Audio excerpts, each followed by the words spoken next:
Good times. Oh, here we go.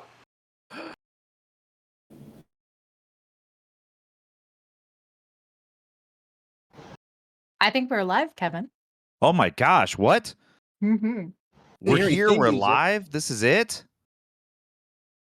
Well, let me take this moment to say welcome to everybody out there that is tuned in for Uncle Doug's quiz show. All right. This is a one time you are here seeing something that will never happen again so long as we all shall live. Or perish. Anyway, look, the point I'm making here is I'm really excited to be with you guys. We've got some great folks who are going to be participating in a quiz show for your amusement. Now, it is, as you guys know, a movie podcast that I do on the Polymedia network with Trav called Uncle Doug's DVD Bin. So I have scoured the archives of the farthest reaches of the internet to find questions, film based trivia questions for the fine folks that you see on this stream. But before we get to that, I want to take a moment and let them introduce themselves. Let's do it, I don't know, alphabetically. What do you guys think? So where would that start? I'm going to go, I guess we'll go Bad Times. Bad Times. Hello. You can call me Bad Times. I just kind of, came around here to see what was what with the Discord, and got here because of Nesfriend Trav. And yeah, anyways, it's a pleasure to be here, and I'm ready to see what I can do with some movie trivia questions. Right on. We're really excited to have you. Now, what is your favorite movie? My favorite movie? Yep. Oh man, that's a tough one. If it explains the dichotomy of me, then it's either going to be Alien or it's going to be like Big Trouble in Little China. I mean, I don't see those as diametrically opposed movies. They're both pretty cool, rad. Yeah. There you go. Yeah. Yeah, I like it. All right, man. Well, that's awesome. All right. So next up, we've got. Oh man, I've got 3 M's here. Let's go, Michelle PD. What do you think? Hello, I am Michelle, also known as PD, former host of PD's Power Hour here at the Polymedia Network. Former because I've stopped because I've consuming alcohol in different ways now, I guess. Fun fact about me, I went to film school, so let's go. Oh, right on. Whoa. Hold on. Trav should have told me he was bringing in a ringer. Man, jeez. All right, so what is your favorite? You didn't say movie, you said film school. So what's your favorite film? Probably Last of the Mohicans. Okay, little Daniel Day-Lewis action. All right. Michael Mann, yeah. If I'm going Michael Mann, I'm usually going Collateral, but you know what? Tonight, that's also a great one. But I really love as well French and Indian War, and Daniel Day-Lewis looks real sexy running around without his shirt on. I just gotta say. I wrote him a lot of fan letters, and oddly enough, never wrote me back. Isn't that weird? Oh. Strange. Yeah, I know. Well, Mullet, why don't you tell us? It's pretty easy to see who Mullet is, but Mullet, why don't you tell us a little bit about yourself? So, hello, friends. It is Mr. Mullet Gaming, and you know what, Kev, I'm very excited to be on this. I'm a huge fan of the podcast. I've listened to every single one of them, all 4 of them. So, one thing, this is probably one of the most exciting days of my life, because I can think of a few others, but I think this one might top them. A marriage, birth of a child, lifetime achievement award, but this one tops it. Uncle Doug's DVD game show. I'm so excited. Thank you for having me. I mean, a wife, kids, sure, whatever, but the memories that you make here will be forever, and that's the most important thing. So, what is your favorite movie? Well, I'm going to say The Big Lebowski. Right there. Whoa. Oh, the dude, man. The dude. That's right. That is one of the most quotable films of all time. In fact, I feel like my early 30s, I just quoted The Big Lebowski for at least 2 or 3 years. I don't think I actually had an original thought. I've considered to go to the convention down in Kentucky, which is just a state away. But I would also say very far behind, very close to that is The Fear and Loathing in Las Vegas. Love that. Ooh, both really good. Good pulls there. All right. We've got one fine person left. Let's have you introduce yourself. Hey, everybody. I'm Miles or Milo. I used to do a podcast called Flock Talk, and I had a Magic the Gathering YouTube channel called Milo the Gatherer. Right on. I love movies, and I love trivia. I have a trivia team that is nearly undefeated for over a year. I contribute the least to that team. All right. So I've been riding their coattails, and it might become very evident to the rest of the team after they see my performance today. The other one person that's on your team, right? The other one person. So, so undefeated in a trivia run. So you I feel like have more at stake than anybody on this stream to take home that title. It's only when like the six of us get together that we're unbeatable. But by myself, we'll see. We'll see how it goes. Okay, so if you suffer like a humiliating defeat here, that will not take stank back to your trivia team, right? Like you'll be okay. The team knows I'm stanky enough. I'm not trying to put a lot of pressure on you guys. I just want you to know how important it is. I spent hours crafting these questions in my secret movie lab. All right, so just so you know Wait. I thought Uncle Doug did this. Oh no. I tried to get Uncle Doug, but like I always say, he's a little bit behind the times as far as technology, i.e. that's why he's got a DVD bin. He doesn't stream, he doesn't have Blu-rays. What are you, crazy? And so all he has is a typewriter, and I really needed this on a PC. So I had to come up with this all by my lonesome. But I want you guys to know that Uncle Doug in his 1970s C10 Chevy pickup, here in spirit, guys. Here in spirit. You know what I mean? But, so I don't leave you out, what is your favorite movie? It's Larry Clark's Kids. That's my favorite movie. So dark. So dark. But my second favorite movie is Animal Crackers, but the Marx Brothers movie. So, man, you have got evens out. You've got some deep pulls there. I like it. All right. Yeah. Did the guy that did Kids also do Gummo? That was him, right? Well, the writer of Kids, Corinne, directed Gummo. Yeah. Ooh, both of those are really dark movies. So dark. Oh boy. Guys, I feel like too, what's fun about the way these teams are working up is you guys have some different tastes in movies, so bringing a little bit to your teams. Now, I've split you guys up into your teams. Now it's going to be Michelle and Miles, and Bad Times and Mullet. Now, I'm going to let you guys just take a quick break. I want you to DM back and forth and come up with your team name. All right, and I don't want like we're the red team. Okay, I don't want any of that crap. All right, I want some good names. All right. But while you guys are doing that, I'm going to talk a little bit about why we're here. Well, why are we here? Well, let me just use the internet because I want to pull up a little bit and more information so I'm not over here just spouting about the amazing International Rescue Committee. All right. Now, I was thinking about this. I was kind of looking around on their website, and they've got a ton of really great information on there. So if you want some more information on them, go check it out.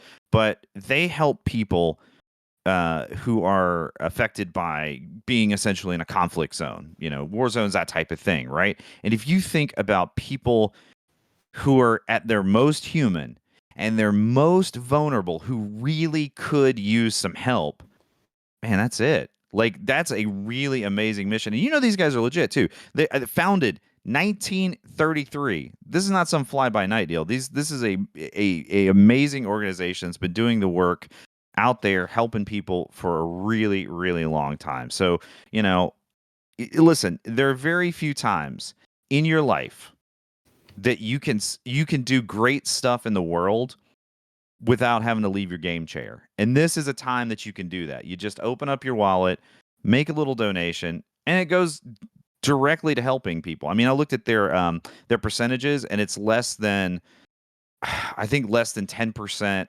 all in goes to like their administration as well as their fundraising costs. So like the bulk of what you are donating is going directly to help people who really, really need it. So, man, get in there, get it done. I think it would be great. So, all right, I got my spiel out of the way. Hopefully, I appealed to some hearts out there and got those wallets open. But ultimately, you have to live with yourself whether you donate or not. So, anyway, all right, we're back. We've got some team names, guys. What are the team names? Well, Miles and myself are going with Team Kiki, which, fun fact, Team Miles, Miles and I are both very much big Drag Race fans. Okay. And Kiki is in reference to the gay community. It's a term that they use a lot. It means sex, but What? Kiki is a party. Oh, okay, or party. I mean, or that. Kai. Oh. I mean, can we compromise and make it a sex party? I mean, if we're gonna, if we're gonna get there, That's right? a Kai Kiki. Oh, that makes more sense. That makes a lot of sense. Well, I think that is a fantastic name. I like it. I like what you guys are working with over there. All right. So what is going to be Team 2's name? Yeah, so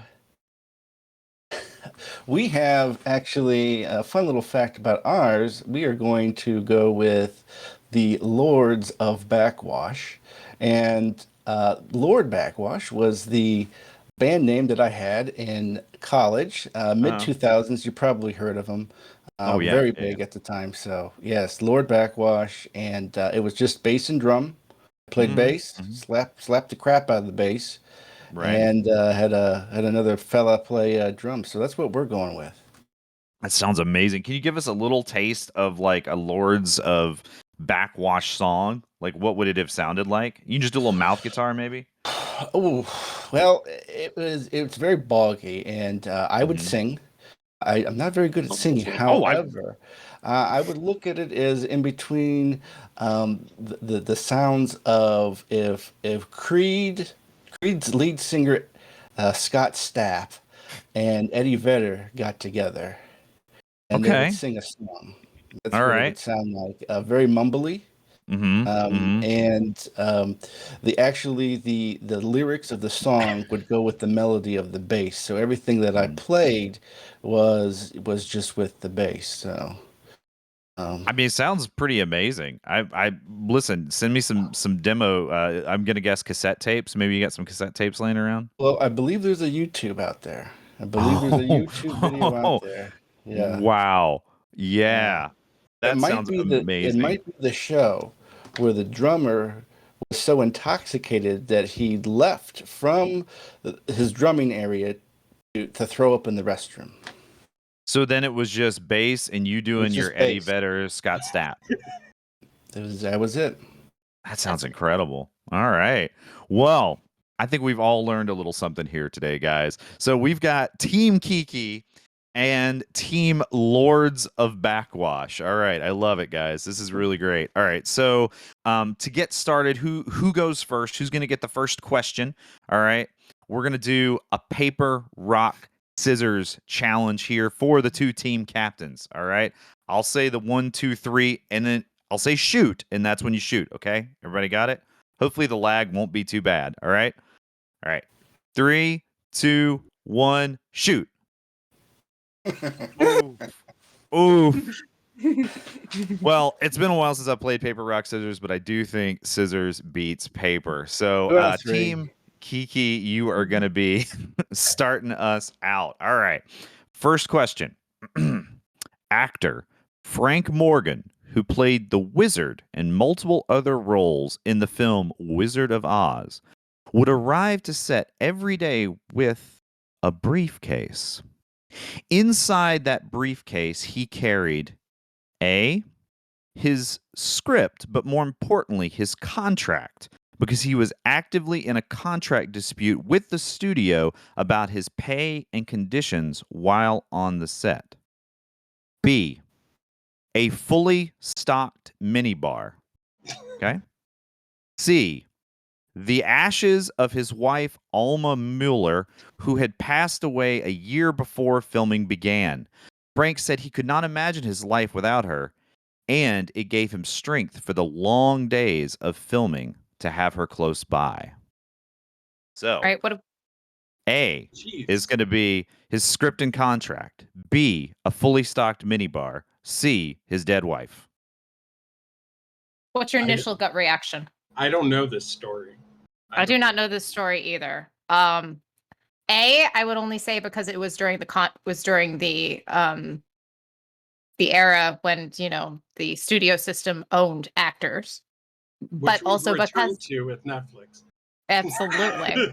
But because of that, I would be like, because it was the studio system, I'd be more against A because they owned actors and would never really loan them out, especially in 1939 when The Wizard of Oz was made. So I'm going to say B because cheers, my friend. You know what? B was my initial reaction, but I was just going to compliment Kev on his these stories. Like all of these could be real. Yeah. These are legit, and I feel like he put a lot more pizzazz into the two that he made up, and then the mini bar was like, Nah. you'll never believe that. Yeah. So what is the final answer? B, sir. B. It is B. Mhm. B is correct. That is absolutely right. He brought a fully stocked minibar on in his briefcase, and in Okay. fact, he tried to quit drinking while filming. And the director came to him and said, "You are unbearable to be around when you're not drinking. You're just very short and rude. Could you please drink more?" So that was back in the day when safety wasn't always paramount, which if you know some of the stories from the filming of that movie, it's definitely evident. So that's going to be I've got my notepad right here. That's going to be 1 point for Team Kiki. Now, Lords, you guys are up. All right. We're ready. Let's go. Ready to go? All right. Feeling loose, feeling good? Okay, good. All right. Right. In the 1951 film The African Queen, starring Katharine Hepburn, she required a special item kept just off screen while she was filming. A bucket. B, a silk chemise or chemise. I never know how to say it, but you guys know what I mean. I'll spell it for you just in case I did say it wrong. Chemise. Okay. C, large cue cards with her lines. Okay, I'll repeat that one more time for you. A is a bucket. B, a silk chemise. And C is large cue cards with her lines. Oh man, let's see. Old Hollywood, man, that gets me. Katharine Hepburn. Let's see. Bad Times. Okay, What did so she- I'm just gonna what go did she ahead and say require? it. I have no idea what a chemise is.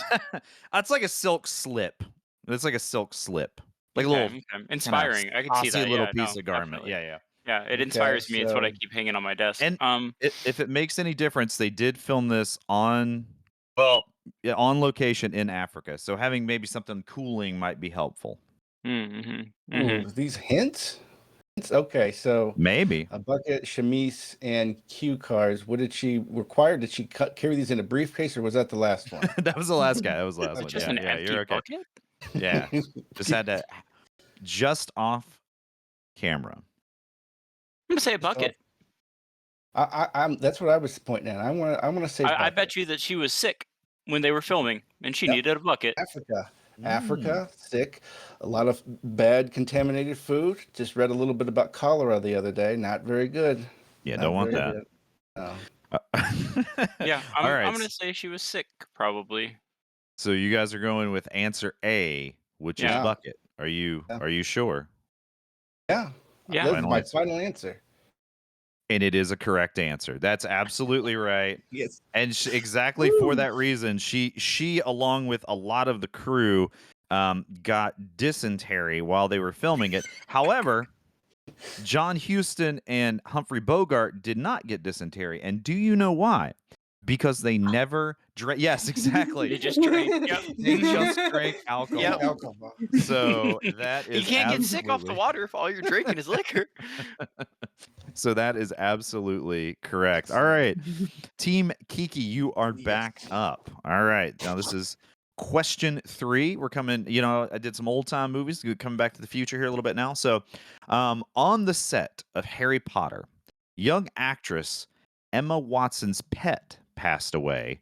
And since she was so young, the props and set departments helped her through the sad occasion by putting on a funeral for her pet who died of a heart attack. What was that pet? A parakeet. B, a chinchilla. C, a hamster. Those answers again are A, a parakeet. B, a chinchilla. C, a hamster. I don't know. If it was a hamster, they'd be like, "Suck it up, Buttercup. Move it along. We'll just replace it. We have extras and props." I'm gonna say it's chinchilla. A She looks like a chinchilla girl. I don't know. I will say, I think birds have heart attacks. I think that's a thing. Like That's you a can thing? I think you Okay. can scare a parakeet. Okay, then I I will have go with so many questions about what your hobbies are. He's just I'm roaming bored around scaring parakeet. parakeets. Parakeet break. I will go Alright. with parakeet then. Sure, yeah. Okay. But it's a guess. It's a guess. I don't know. I'm good with it. I love it. I love it. Okay. All right. So, final answer is A, a Mhm. parakeet. And that answer is it's incorrect, guys. No, don't be chinchilla. It is No. it's no, You should have listened. it was a hamster. Oh. It was a hamster. That's right. God. Okay. Her little hamster passed away while filming, and obviously, the hamster meant a lot to her.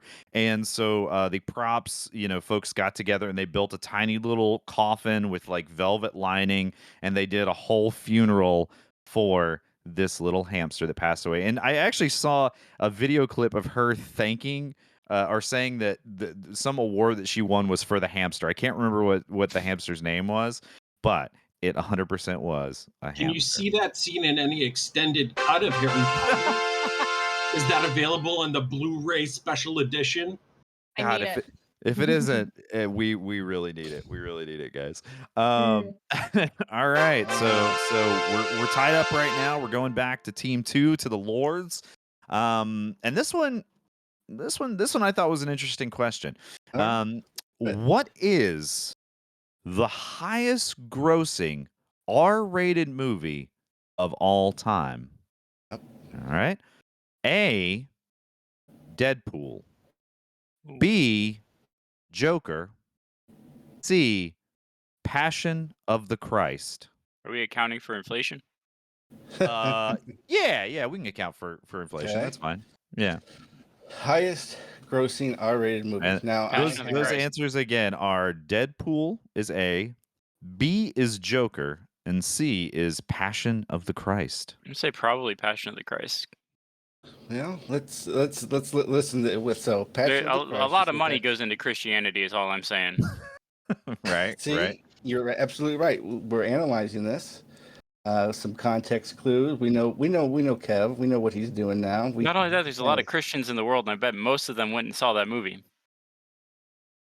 It's a good one, and I haven't seen the other two. Passion, I think I saw while hungover. So, let's just do See, it. I haven't seen Passion, but I've seen the other two. Yeah. Let's go with Passion. I'm gonna say Passion.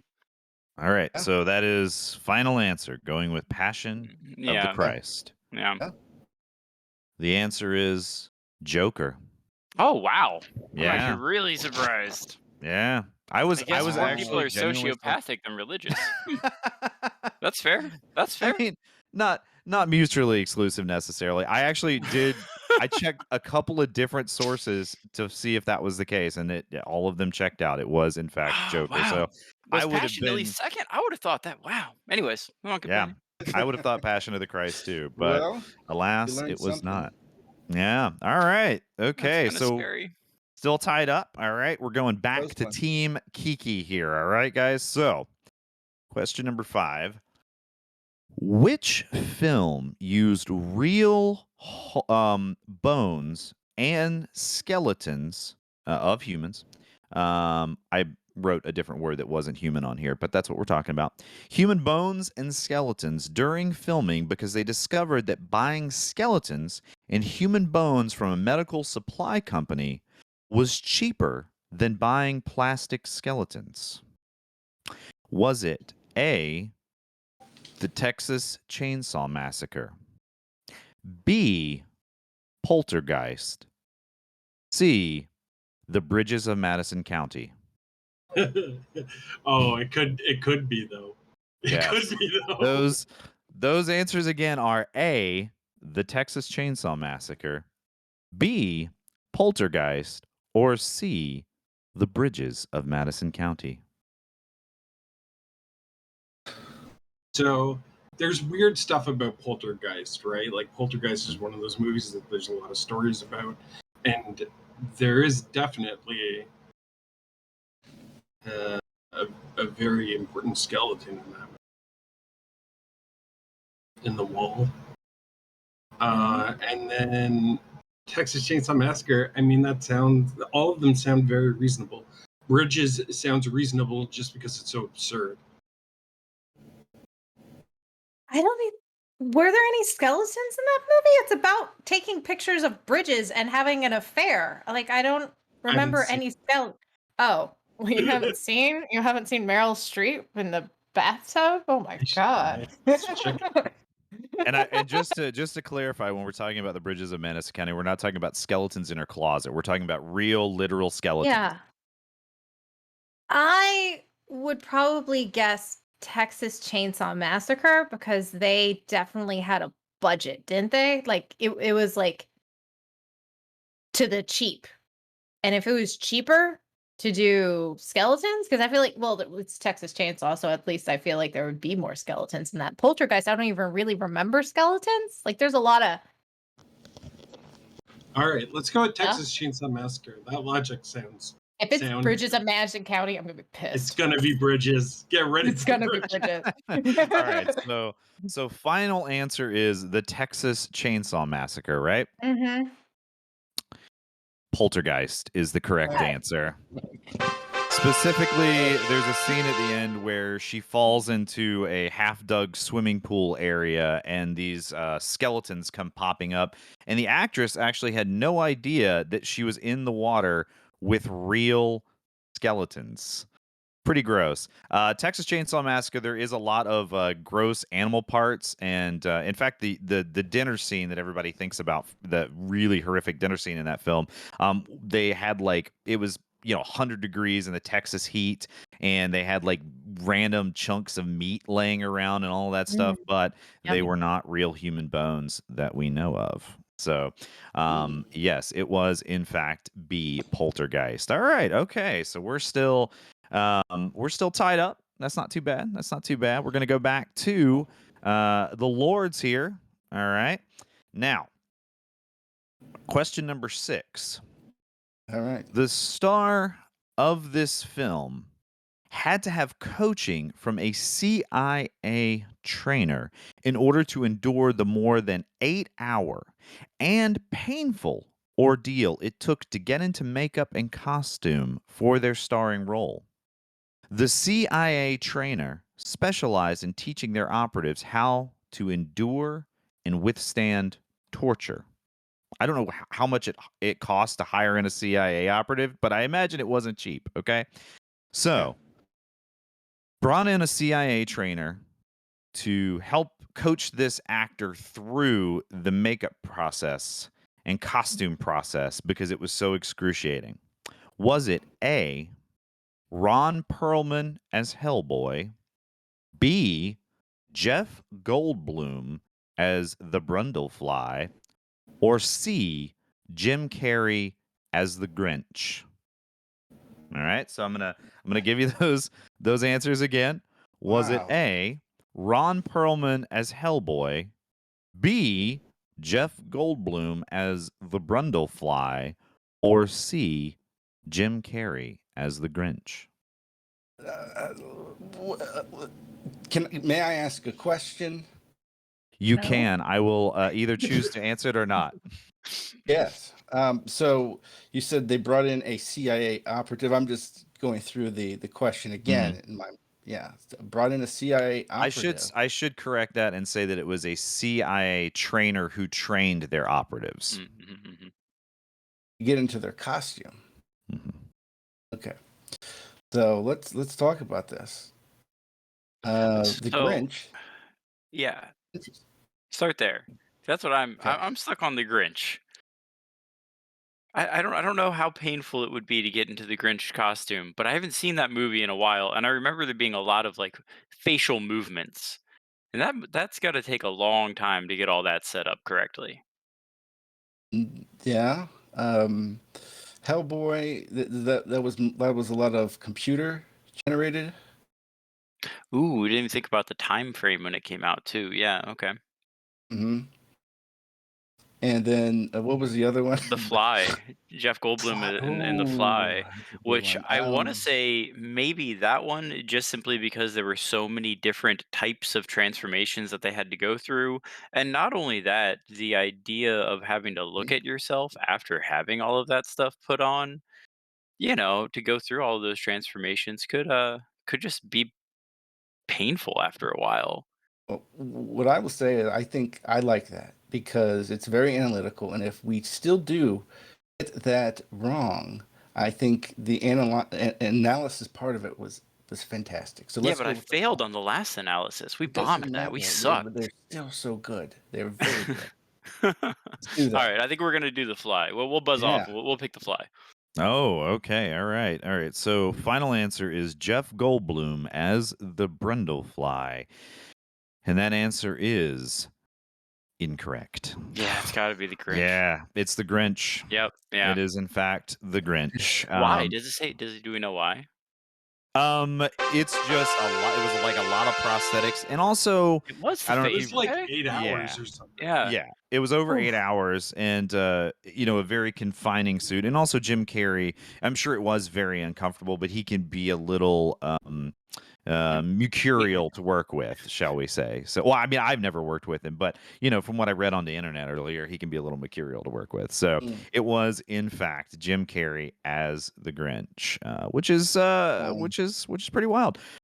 All right, Wow. guys. Well, we are still tied up. We're still 1-1 here. We're going real into, yeah, we're going back to Team Kiki with question number 7.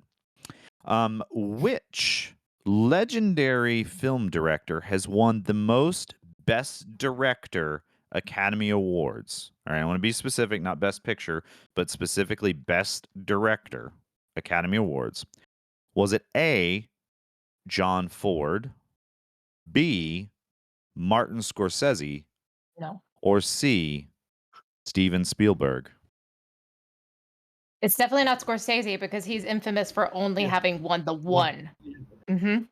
And So those we've got- answers, again, Mhm. are John Ford, Martin Scorsese, and Spielberg. Steven Spielberg. What is Spielberg won? Probably for just best director. Oh God, I don't even Color know. Purple.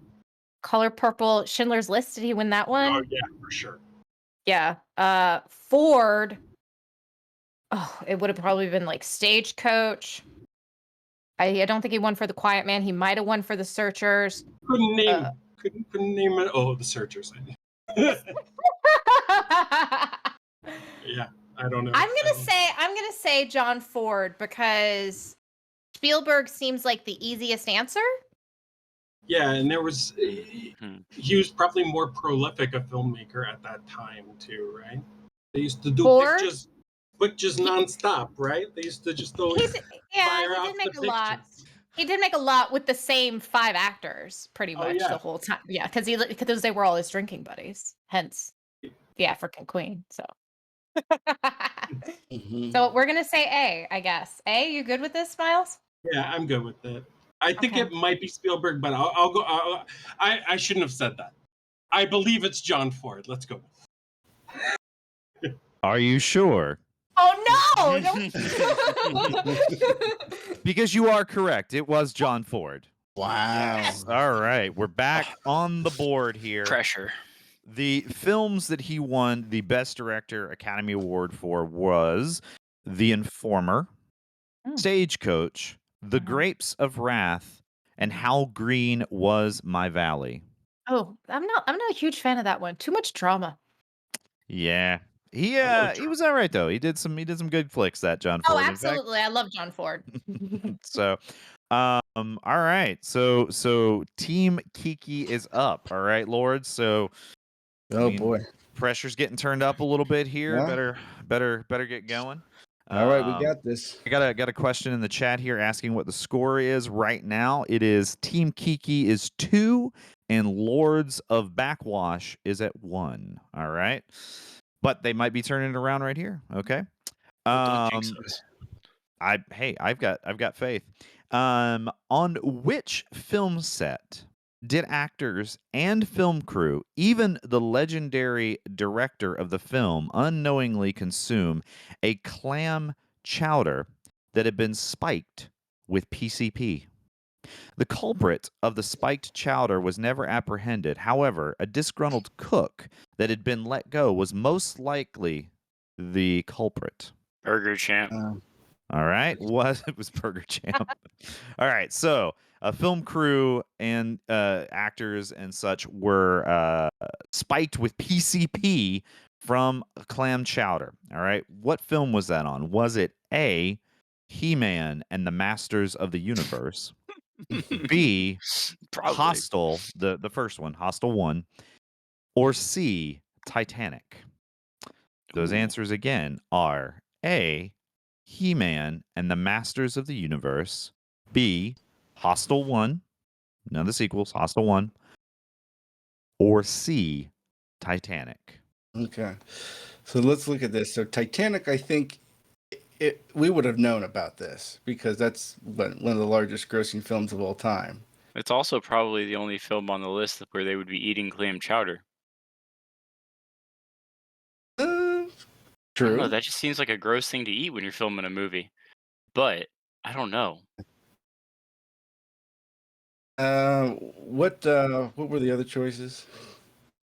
The choices are He-Man and the Masters of the Universe, He-Man. Hostel 1, or Titanic. I know nothing about Hostel 1. I think someone was hostile on Hostel. So let's go with that. Was it the first time they were hostile? Accurate.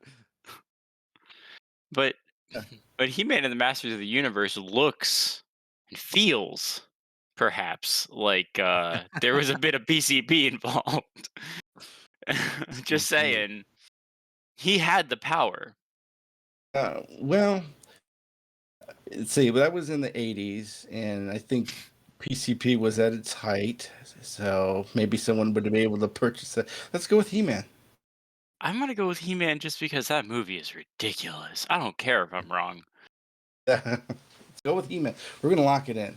We're locking it in. We have the choice. That's right. Well, you have the choice, you have the power, but you don't have the correct answer. No. Yes, I'm sorry.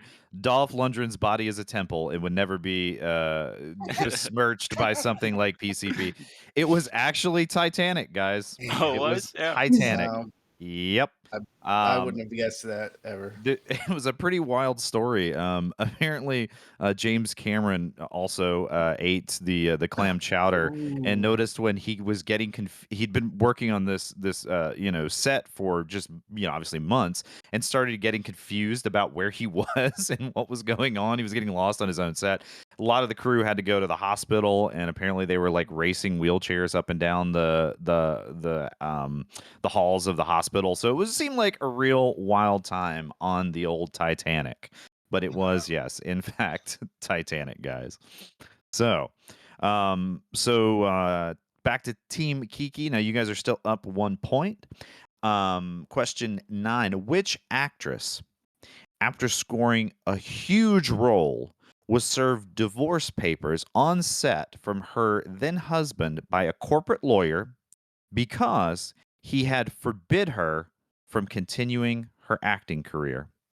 My question again. Which actress, after scoring a huge role, was served divorce papers on set from her husband by a corporate lawyer because he had forbid her from continuing her acting career? Was it A, Angelina Jolie from Brad Pitt, B, Mia Farrow from Frank Sinatra, or C, Lauren Bacall from Humphrey Bogart? Oh, definitely not Lauren Bacall. Yeah, you think so? I know it's not the first one for sure, but For sure, not Angelina Jolie. I don't think it's Yeah. Lauren Bacall because I Lauren just read Bacall acted. Well, go ahead. I just read the story about what happened between Brad Pitt and Angelina Jolie. Oh yeah. It's not that. Okay. I would So- say what was B again? What was B? B was Mia Farrow from Frank Sinatra. I would probably say Mia Farrow more so than Lauren Bacall because Lauren Bacall met Humphrey Bogart when she was 19 years old. Mhm. And she continued to act after they initially met because that's how they met. They met on Oh. the big something or whatever, the movie when she goes, suck your lips and blow. Or how do you whistle? Blow, one quote, whatever. And she continued to act until his death, and they were married shortly thereafter. I So- love it. Mia Farrow. So It's gotta Mia be. Farrow, she Frank also had Sinatra. affairs. Frank Sinatra is known to be a playa. Like, Yeah. yeah, I think, yeah. Let's do it. Hmm. So we're going with B, Mia Farrow from Frank Yeah. Sinatra. Yeah. That answer is correct. Ooh. Yes, that's it. We're at 3 now. That actually happened on the set of Rosemary's Baby. He had sort of who does he think he is? First of all, and then second Yeah. of all, he would go, "I'm Frank Sinatra," and you go, "Okay, well, I guess that kind of makes some sense." But at the end of the day, Yep. I can't imagine. I just can't imagine the mentality it takes to forbid anyone from doing anything unless they're like a toddler, in which case they still probably get away with it. So I don't know, man. It's a crazy story to believe that happened, but it did 100%. Showed up middle of the set, gave the divorce papers, caused a huge scene for poor Mia Farrow. Well, Then she dated Woody Allen. God, yeah, her taste in men ain't great, is it? Yeah. But you know what? Her taste in haircuts, outstanding. Ooh, on point. Mhm. Yep. So, all right. So you guys are up 2 at this point. It's going to be 3 for Team Kiki and 1 for Lords of Backwash. Now we're moving to question number 10 here. I feel like this one, guys. I think you're going to get this one on the board. I've got a good feeling. So, Ooh. while filming Raiders of the Lost Ark on location in Tunisia, director Steven Spielberg avoided dysentery by drinking only bottled water. And what food item he brought in from England packed in suitcases? Was it A, Quaker Oats chewy granola bars, B, Pop-Tarts, C, Spaghettios? Those answers again are A, Quaker Oats chewy granola bars, B, Pop-Tarts, C, Spaghettios. Where are you finding these questions? Jeez. Spaghettios. What are Spaghettios? Oh, sorry, Spaghetti. Spaghettios. Yeah. Spaghettios. Okay. I mean, we ain't got nothing, so we ain't got nothing to lose. I think at this point. We have everything to lose. What are you talking about? I guess I don't know. So what was the first one? Quaker Oats. Because the chewy Quaker bars. Quaker Oats chewy granola bars. That's gonna be a lot of drinking bottled water eating those. That's fair. I get it. They're a little. They make you thirsty, Dry. especially chocolate chip Dry. ones. Yeah, a little dry. That's fair. That's fair. Pop tarts, though. Pop-Tarts. Pop tarts. mean, What they're type big of in the 90s. savage is gonna eat a pop tart at room temperature though? You're gonna need to toast it, or you're gonna need to freeze it. I One or like- the other. I You're not like- just gonna I open like that pack and making eat it. Pop-Tarts. I eat Pop-Tarts at room Uncivilized, right temperature. there. I eat I eat Pop-Tarts at room temperature. I love them. Ooh, I feel a little rift happening on the Yeah, Lords of man, Mouth we gotta Backwash bring over this here. in. Bad times. We gotta bring this in. Okay, all right. Let's reset. All right. And then the last one was Spaghettios, and I mean, with all the chemicals already in those, you might be immune to everything. So Yeah, that's fair. And all you need is a can opener and a spoon. let's go with that one. All right, Spaghettios. Let's do it. Let's do it. We're probably wrong. Guys, You got one. You got it right. That's back. Got you back on the boards. Yes. I mean, it was in fact Spaghettios, which Yes. I have this mental image of Steven Spielberg going through customs with like 3 cases full of Spaghettios, and it just makes me like the movie more, which I didn't think would be possible because I love Indiana Jones. But somehow knowing that he took and as you guys know, it's a pretty famous bit of movie trivia. But the scene in the market in the bazaar where Indiana Jones just pulls out the gun and shoots the guy rather than having the epic sword fight with him was because Harrison Ford had in fact gotten a stomach illness of some kind, whether it was hysteria or not, I don't know. But he felt really, really awful. And they had this huge, elaborate fight scene choreographed that they were supposed to have. And he's like, I feel like crap. I can't do it. I'm just going to shoot the guy. And that was it. So Steven Spielberg did manage to avoid that by eating Spaghettios. I love it. There you go. All right. So Lords of Backwash back on the board. We have Team Kiki now here on question 11. Now, while filming The Hateful Eight, Kurt Russell mistakenly smashed the wrong prop instead of the reproduction prop, ruining a priceless item. What was that item? A Civil War portrait. B, a guitar. C, an authentic crystal lamp. All right, those answers again are a Civil War portrait, a guitar, an authentic crystal lamp. I don't know this. Do you? I've only not seen one Quentin Tarantino movie, and this is that This movie. is the I've one. seen it. I've seen it. And I guess but I've seen it once, and I don't remember if someone smashes a lamp. But the Civil War painting. See, Civil War portraits, so those are really called like daguerreotypes, and I feel like those are not as priceless because you can kind of find them at sometimes places. Maybe I don't know. I'm gonna say guitar, because didn't he play a guitar? I feel like a guitar. Again, I didn't see the movie, but I feel like something. I don't know. I don't know. I don't think that. I don't remember a guitar. There might have been one. There might have been a character that played guitar. I think it's the lamp then. If you feel that way about them. I will go with your gut reaction, Miles, and we will say the lamp. All right, let's go with lamp. Sucks that it's a Tarantino question. I didn't get it. I love Bad lamp, Times is but excited. I don't love that answer. It is God in damn it. fact a guitar. It was a God guitar. damn it! Why don't we listen to me?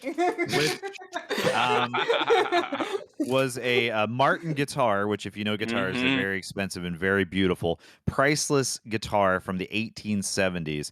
And in fact, because of the mistake, Martin Museum says they are no longer going to loan guitars to movies under any circumstances whatsoever. So I will say that yes, I think I agree with them there.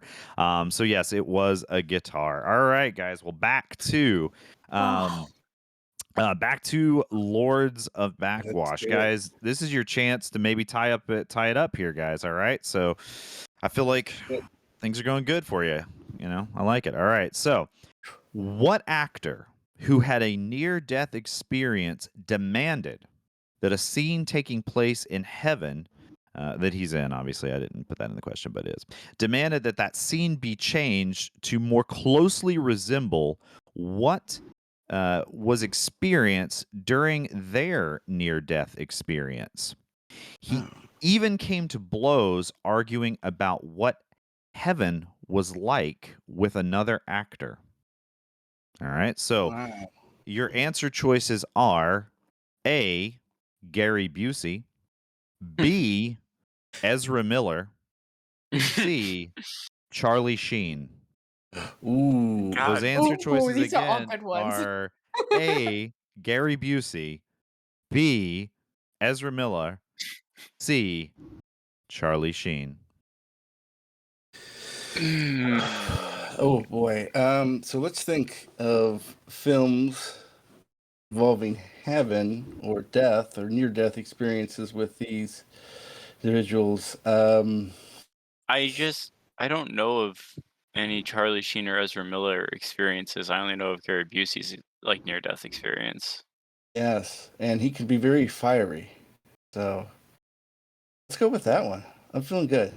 Well, I mean, we can, that's fair. I was gonna say we could discuss it a little bit, but if you're that dedicated, I mean, Gary Busey's very crazy, and I'm sure he's had more than one near-death experience. So possibly. Hey, But we've had some. he's still alive.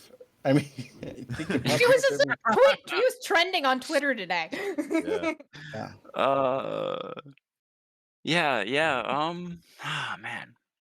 Yeah, I just don't know enough about. I'm gonna throw this one to you. I'm pulling a PD. I'm throwing this one to you. So if we lose this one, it's PD's fault. Okay, I'm fine. So let's go, Gary Busey. Well, that is absolutely the correct answer. We are tied up, guys. So Oh we my won God. this one, so it's Alright. also PD's fault. God. Thanks, PD. Yeah. Okay. So we're tied up. This is getting exciting. It was on a film which I have not seen called Quigley. Gary Busey did, in fact, force them to change the the scene to reflect what he had seen, and did get into a altercation with another actor on set about the content of that scene. So pretty insane, I think. Wow. All right. So Team Kiki, we're back to you. All right. So why were porgs added to the recent Star Wars films? A. Disney marketing insisted on a new cuddly character to be added in order to sell toys. Probably. B. To mask native wildlife while filming. Or C. Lifelong vegetarian Peter Mayhew, the actor who played Chewie or Chewbacca, insisted that Chewie learn about the value of animals' lives as a moral parallel to his real-life value. All right, so those answers again are Disney wanted to sell more toys, to mask native wildlife, or because Peter Mayhew was a lifelong vegetarian. I'm pretty sure it's to mask wildlife on that rock. I feel like that's a good answer because I'm it's the pretty most sure I heard recent the Star Wars, story. right? I Yeah. heard the story. Yeah, I think that's it. Didn't Peter Mayhew die a couple years ago? So he wasn't even like this is the more recent Star Wars, right? No, that's in the I guess the second of the new Star Wars movies, right? When she goes to meet Luke on the rock, that's when the porgs show up. Sure. Porgs. I seen them, but I blocked them from my mind. They're pretty unmemorable. I think it's B. B. We're Love going it. with B? B. That is correct. That is Woo! Go Miles. absolutely right. If you notice, the porgs look an awful lot like puffins, which absolutely are just lousy in population where they were filming in Ireland. So they knew they weren't going to be able to CGI out all the puffins, so they added the porgs in there as a way to kind of camouflage the native wildlife. Pretty wild. All right. Okay. So that's going to get you guys back in the league. We're getting almost like we're out of time here. So we'll just I'm going to try to start doing some rapid fire questions to see if we can pull out a winner. All right. So next up, in the early days of film, this item was used to simulate fake snow. A. Asbestos.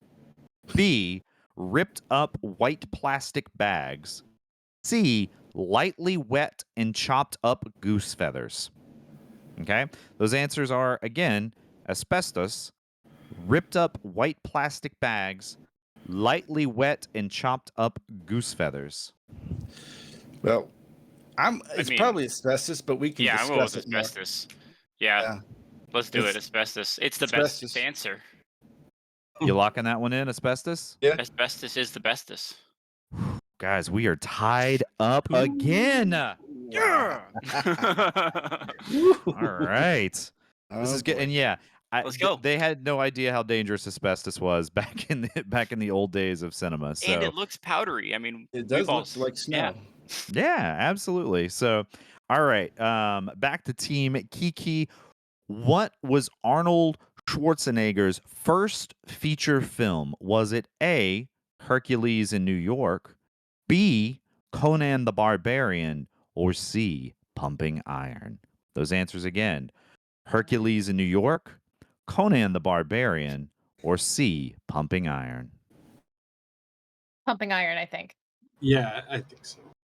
Yeah, Pumping Iron. Final answer? Yes. That is incorrect. It was it was Hercules in New York, which is exactly what it sounds like. Him playing Hercules in New York City. And it is it is something else. So I definitely dubbed his voice. recommend Dubbed his this. voice. So Arnold. I will Okay. I guys, if Lords pulls this out, I think they're gonna take it. This is their chance to pull ahead and win. All right. So we'll see what happens. What is the highest grossing war movie of all time? A. This is their question, Saving Private Ryan. B. Good Morning Vietnam. Or C. American Sniper. I don't know, but I'm gonna go ahead. So I know that Saving Private Ryan got a lot of money, and it was very popular. And you have Tom Hanks, and then you have your spin-off stuff, which is Saving Ryan's Privates, too. So let's go with that. Those are Okay. important. Okay, yeah, I was thinking that too. I just feel like after Joker, the more modern movie won. American Sniper might be a really big one. And what was the other one? Not Gone with the Wind. Good Morning Vietnam. Good Morning Vietnam. All right, yeah. I don't think it was Good Morning Vietnam for whatever reason. But okay, Mullet, I'm gonna give it to you. What are we picking? Saving Private Ryan. Let's do it. You did Save not us. take the lead. I'm sorry. That is incorrect. Okay. Was it American Sniper? It was. Yeah. Directed by Ah. Clint Eastwood. In fact, his highest grossing film. Okay. Grossing. This is what's going to happen. If Team Kiki gets this answer correct, they take the W. They take the win. If they get it incorrect, it ties and no one wins except for Oh me my because I God. had a good time. So, all right. Last question of the night. Which major film release holds the notable distinction of having the most F-bombs committed to cinema? Oh. South Park. Now, I'm gonna add a caveat in here. There is a documentary that's literally about the F-bomb that has more in it, but it's that would be too obvious an answer. So this is major movie releases. Okay, was it A, Uncut Gems, B, Summer of Sam, or C, The Wolf of Wall Street? Oh, Right, it's those answers I think it's the again. Wolf of Wall Street, actually. Yeah. Uncut Gems, Summer of Sam, The Wolf of Wall Street. I go with Wolf of Wall Street. Wolf of Wall Yeah, Street. I think so, yeah. That is correct. And you take home the W. So it is Team Kiki. However, I think all of you guys are winners because you showed up tonight to help out a great cause, which everybody out there right now streaming can donate to and also do an amazing thing. So definitely do that. Definitely check it out. Thank you guys again. Give yourselves a round of applause here, guys. And thank you Bravo. for setting this you. up. Bravo. This was Thank great. you. Thank you, Kevin. It was awesome, guys. We'll see you guys later. Okay. Now we're sending it over. Well, to you, Petey. I mean, it's going to you, right? I mean, literally not me. I have to go over and meet Pam. So bye. Bye. Mm.